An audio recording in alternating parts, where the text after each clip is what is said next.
Olá, oitavo ano. No vídeo de hoje nós iremos estudar sobre o sistema genital masculino e feminino. Mas antes vamos lembrar o que é puberdade. É a transição, mudanças morfológicas e fisiológicas que culminam no desenvolvimento físico e mental, tornando o indivíduo sexualmente maduro para a reprodução. Então tudo inicia na puberdade. Nós vimos na aula anterior o que seria essa puberdade e quais mudanças acontecem. Então vejam aí, os hormônios responsáveis pela maturação dos órgãos, no homem é o testosterona e na mulher é o estrógeno e o progesterona. Todos eles são responsáveis pelas características sexuais secundárias. Que mudanças são essas? Na mulher, como eu falei a vocês, a progesterona, um dos hormônios, ele é responsável por abrigar o embrião.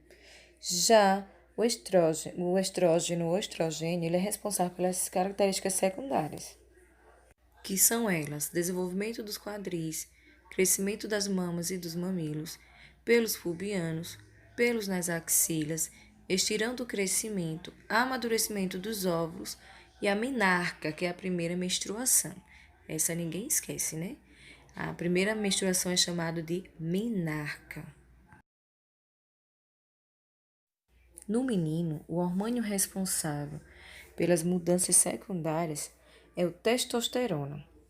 E neles acontecem o quê? Os pelos pubianos, aparecimento dos pelos nas axilas, pelos por todo o corpo, pelos faciais, estirando o crescimento, desenvolvimento do escroto e do testículo, a primeira ejaculação e a mudança marcante na voz.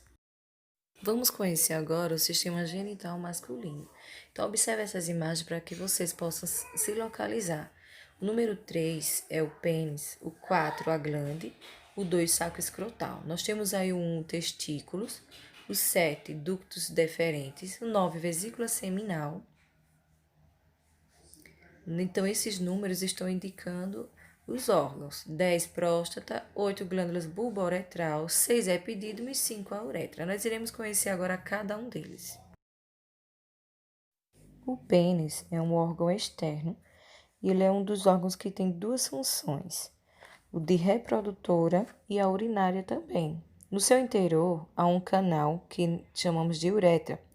A uretra é responsável por conduzir o espermatozoide e a urina para fora do corpo. Então, na uretra, ele elimina tanto o espermatozoide como a urina. No pênis encontram-se dois tipos de tecidos denominados corpus esponjoso e cavernoso. O corpo cavernoso ele se enche de sangue quando há excitação. Então, quando o rapaz se sente excitado, esse corpo ele se enche de sangue e o pênis fica ereto, provocando a ereção do pênis, como eu falei a vocês, que durante o ato sexual permite a sua entrada na vagina da mulher. Se houver aumento na excitação, então pode ocorrer a ejaculação, que é a eliminação do sêmen. O que é o sêmen? O sêmen é a eliminação do espermatozoide junto com as glândulas que nós iremos conhecer logo após. Então, além disso, nós temos a glande, que é a região grande de sensibilidade. Por sua vez, a glande ela é protegida por uma prega de pele chamada prepúcio. Então, na higiene diária do pênis, é muito importante para que se tenha o hábito de puxar bem esse prepúcio e expor essa glande para evitar o acúmulo de resíduo. Vamos conhecer as glândulas, que são órgãos internos.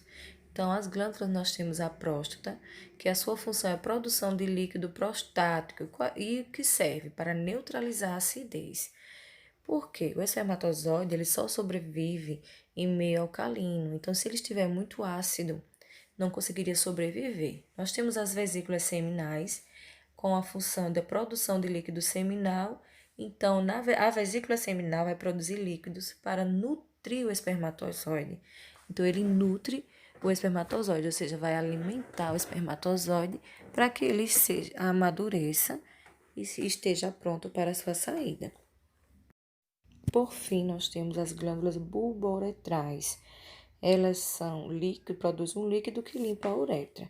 A uretra, como ela é comum para o sistema urinário, então deixaria esse canal da uretra, que também serve para a saída do sêmen, muito ácida. E como eu havia falado a vocês, se estiver muito ácido, os espermatozoides eles não sobreviveriam. Então, essas glândulas bulboretrais, ela teria essa função, neutralizar, vai limpar esse canal, uma vez que a urina ela é muito ácida. Então, o conjunto do espermatozoide com os líquidos produzidos por essas glândulas é o que chamamos de sêmen, que é eliminado na ejaculação.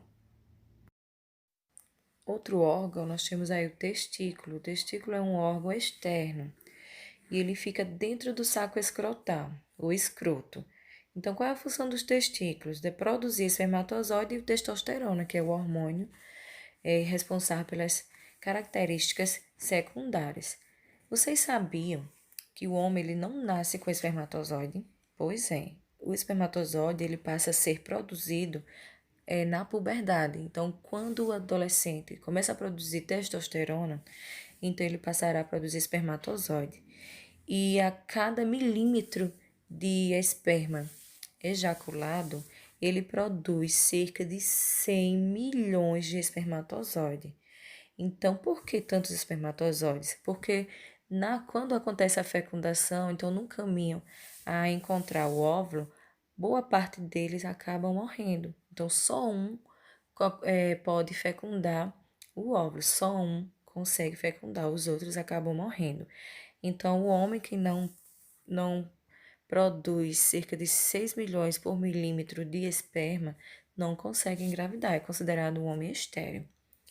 Nós também temos aí o epidídimo, então observe aí onde é que se localiza. Ele serve para a maturação do espermatozoide. Então, quando o espermatozoide ele é produzido, ele vai ficar lá guardado no epidídimo, sendo alimentado pelas glândulas, nutrido, aquelas glândulas que nós acabamos de ver. Então, após a sua maturação, ele já pode ser eliminado através da ejaculação. E os ductos deferentes? Os ductos deferentes são canos que levam o espermatozoide do epidídimo até a uretra. Então, a sua função é só o caminho. Então, depois que o espermatozoide está maduro, ele passa pelos ductos deferentes e será eliminado pela uretra. Vocês podem observar aí a estrutura de um espermatozoide, que é composto de cauda e a sua função é de manter o movimento até a chegada ao óvulo. Nós temos a área intermediária, a cabeça, e na cabeça é onde tem o núcleo. E no núcleo é onde se encontra os cromossomos, o DNA do masculino. Então, o ser humano ele possui 46 cromossomos, o espermatozoide vai possuir 23. Então, ao unir com o óvulo, que também tem 23, formará um novo indivíduo.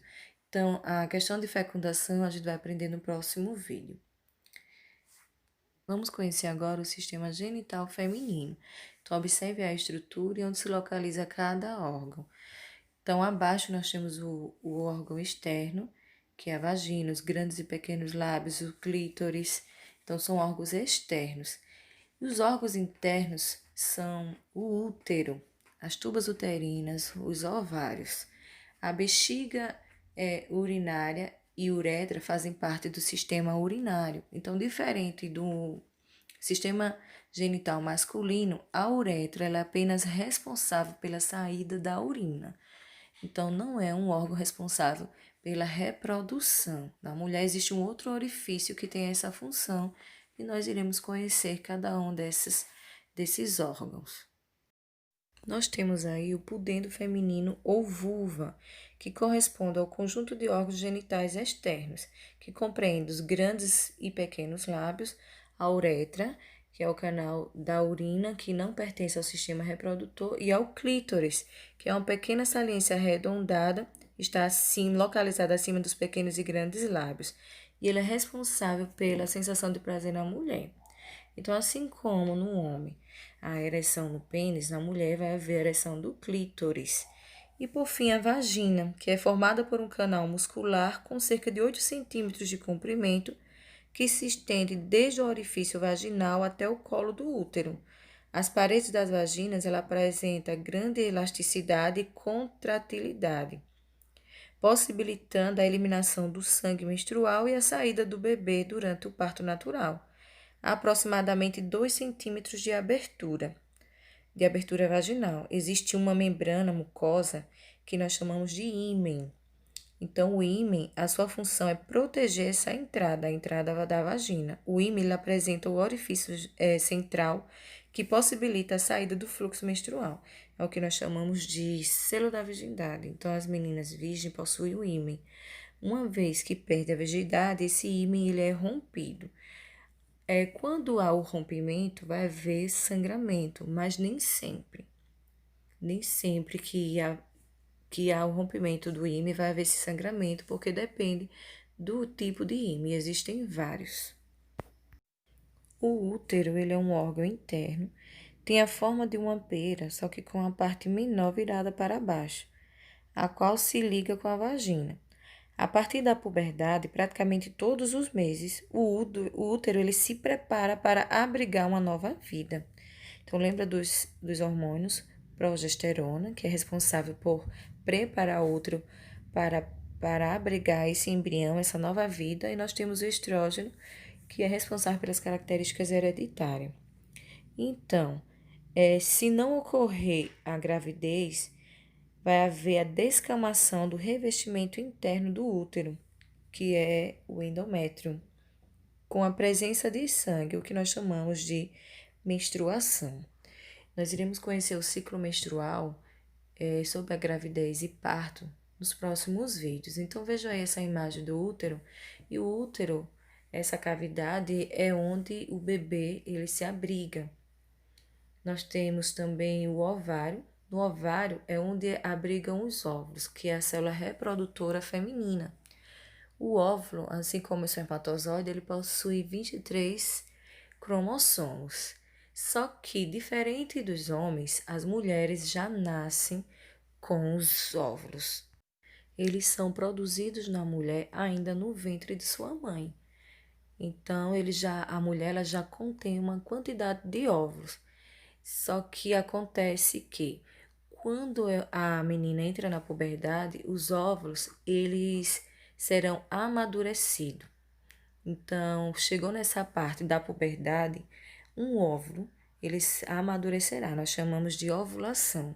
Então, um óvulo por mês será amadurecido e ele vai sair por essas tubas uterinas. Ele ficará nas tubas uterinas à espera do espermatozoide. Se não houver a fecundação, então ele vai descamar e vai sair em forma de fluxo sanguíneo que nós chamamos de menstruação. Então, um dia esses óvulos eles vão acabar. Quando esses óvulos acabam, nós dizemos que houve a menopausa, o fim da menstruação. A mulher não vai menstruar mais. Ficamos por aqui. Veremos mais nos próximos vídeos. E como atividade, vocês vão mandar a mim no WhatsApp uma pergunta, uma dúvida ou uma situação que caso vocês queiram saber. Então, essa pergunta, dúvida que vocês tenham, eu vou colocar numa caixa, na caixa das dúvidas, e no próximo vídeo eu vou gravar tirando essas dúvidas que vocês possam ter. No próximo vídeo nós iremos falar sobre sexualidade. Então, não deixe de enviar as perguntas. Não se preocupe que eu não irei colocar a identificação de vocês. Apenas irei as perguntas e responderei. Até mais.